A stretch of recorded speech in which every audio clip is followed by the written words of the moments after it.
नमस्कार, GNP news में आपका स्वागत है।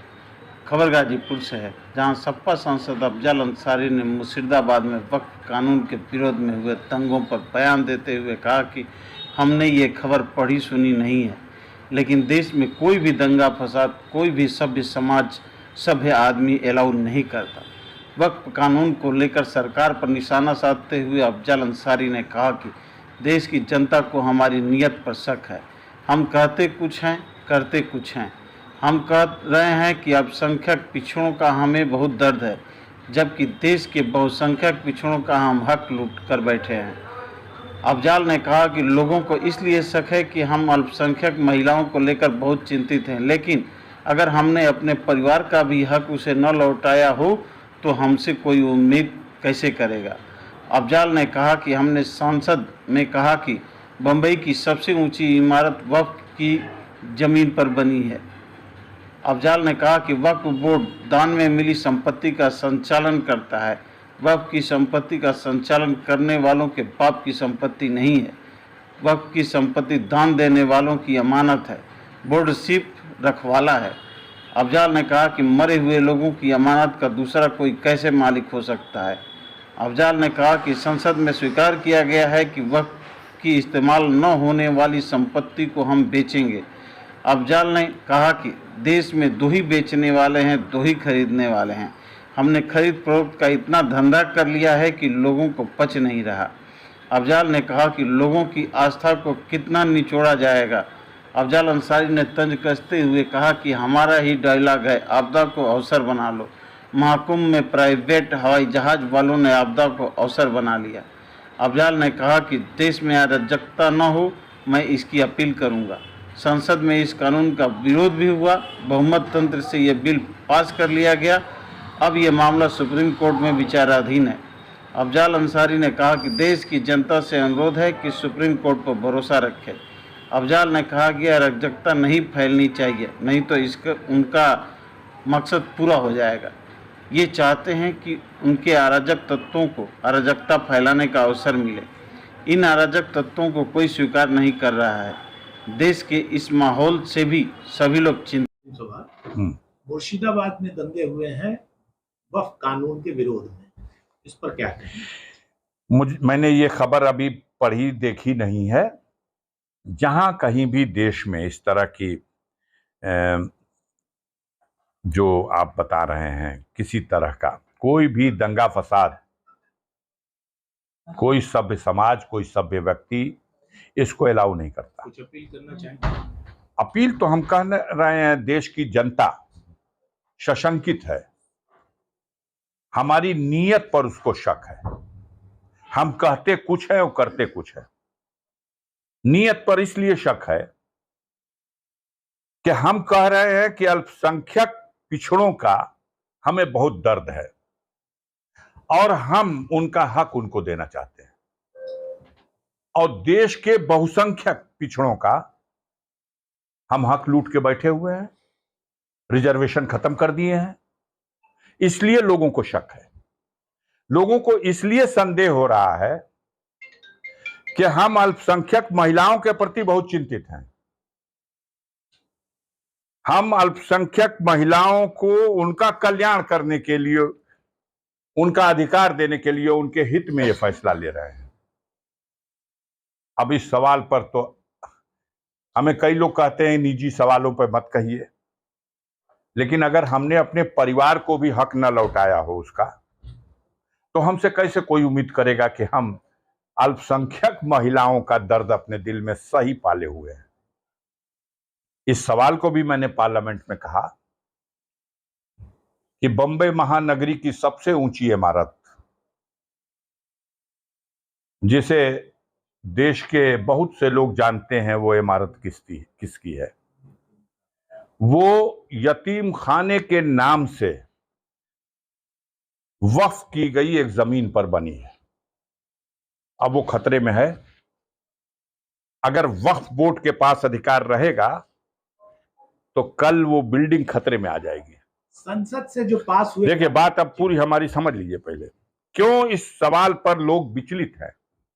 लोग विचलित है कि हम वक्फ की संपत्तियों का संरक्षण करेंगे, तो लाल किले का संरक्षण करने के लिए डालमिया को क्यों दे दिया?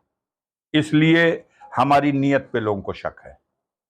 कोई दानी, कोई महादानी अपनी संपत्ति, अपने पुण्य के लिए गरीबों, महिलाओं, बेसहारा लोगों के काम आ जाए, इस उद्देश्य से संपत्ति दान में दे देता है।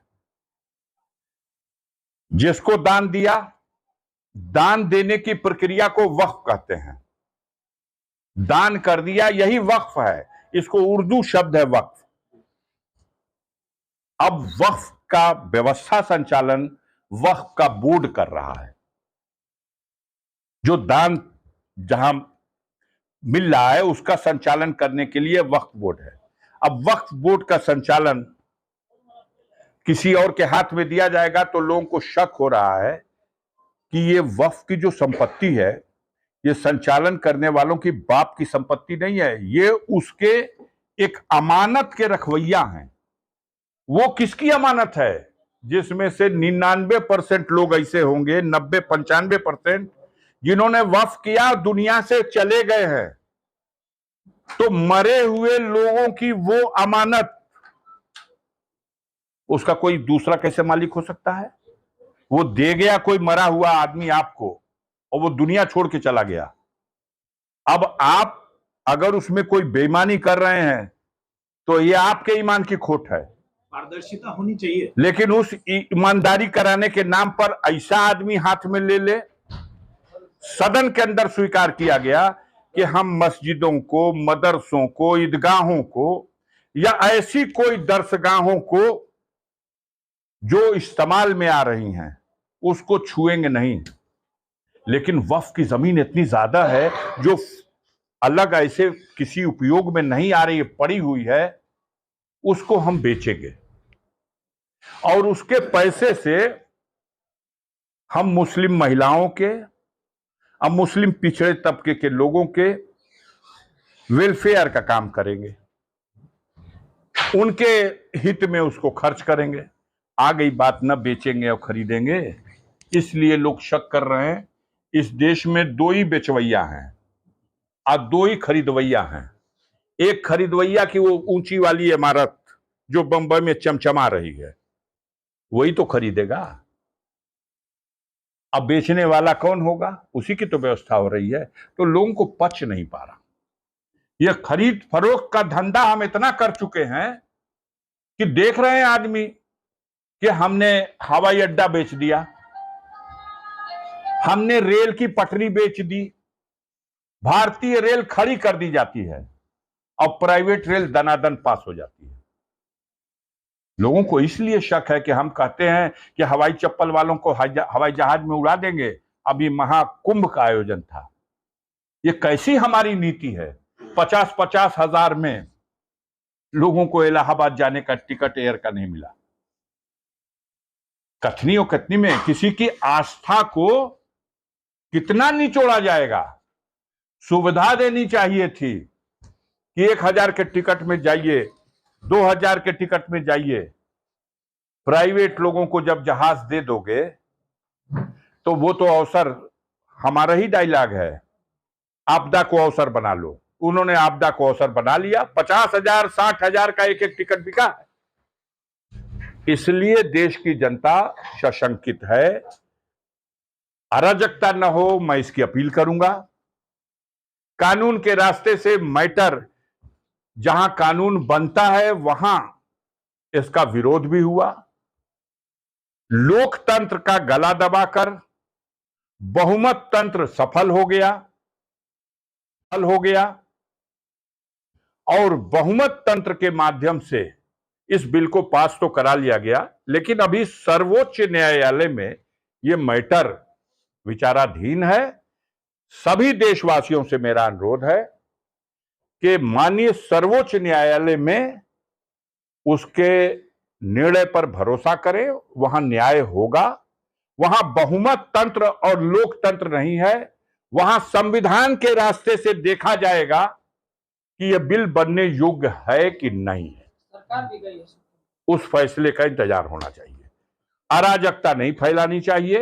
ये इनका मकसद पूरा हो जाएगा। ये यही चाहते हैं कि इनके अराजक तत्वों को अराजकता फैलाने का अवसर मिले और वो कोई भी खुराफात कर देंगे। अभी 2 दिन पहले तो एक मजार पे चढ़ करके वो झंडा लहराया गया, सैया भय कोतवाल अब डर काहे का।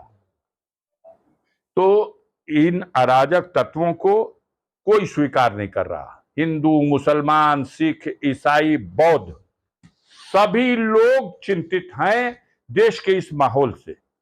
2 लाख करोड़ से ज्यादा का देश पे कर्ज हो चुका है। आज हम कहां खड़े हैं? 85 रुपए के मुकाबले डॉलर 85 रुपए से अधिक हो गया। हम कहां खड़े हैं? हमारे भारतवासियों को अमेरिका हाथ में हथकड़ी, पैर में बेड़ी, कमर में रस्सी बांध कर लाके हिंदुस्तान छोड़ जा रहा। हम विश्व गुरु हैं, डंका बजता हुए रहे, लेकिन क्या हो रहा हमारे साथ? आज आम आदमी चिंतित है। रोजी रोटी का सवाल खड़ा हो चुका है। महंगाई, बेरोजगारी, भ्रष्टाचार, गिरती हुई कानून व्यवस्था की स्थिति, इतनी बलात्कार की घटनाएं हो रही हैं। सुप्रीम कोर्ट ने, हमने नहीं, सुप्रीम कोर्ट ने कह दिया उत्तर प्रदेश में कानून का राज ध्वस्त हो चुका है। हमें शर्म ना आए? हम बेशरम हैं? तो इसकी कौन सी बात है भाई? वर्क साहब पे जिस तरह सरकार कार्रवाई कर रही है, क्या लग रहा है? गिरफ्तारी भी हो सकती है? मैं ये समझता हूं कि गिरफ्तारी होना हर समय तैयार रहना चाहिए। लोग व्यवस्था को तानाशाही ढंग से चलाने का प्रयास कर रहे हैं, लेकिन जनता इन्हें विफल कर देगी। बर्क साहब निर्भीक हैं और कोई ऐसा उनसे गुनाह नहीं है कि जिसके लिए वो घबरा जाएं। हिम्मत है इनको तो उसको गिरफ्तार करें ना। ये एक जनता द्वारा निर्वाचित, लाखों जनता के द्वारा निर्वाचित, आरोप क्या है उनके ऊपर बताओ? कोई आरोप बताओ। हत्या का है कि डकैती का है? किस चीज का है? बलात्कार का है? पब्लिक को भड़काने का। और ये जो रोज पब्लिक को भड़काने का, कल लखनऊ की सड़कों पर पता नहीं, पता चला है 25-26 संगठन सब बटुर गया था। और बटुर करके पब्लिक को भड़काने के लिए जिस तरह की भाषा बोली गई है और जिस तरह का व्यवहार किया गया है, पूरे कानून व्यवस्था के लिए और इस सरकार के लिए बहुत बड़ी चुनौती है। तो उसको पर्दा, उस बड़े गुनाह को पर्दा डालने के लिए वक्फ की, बर्क साहब की बात आप चलाइए, लेकिन कहीं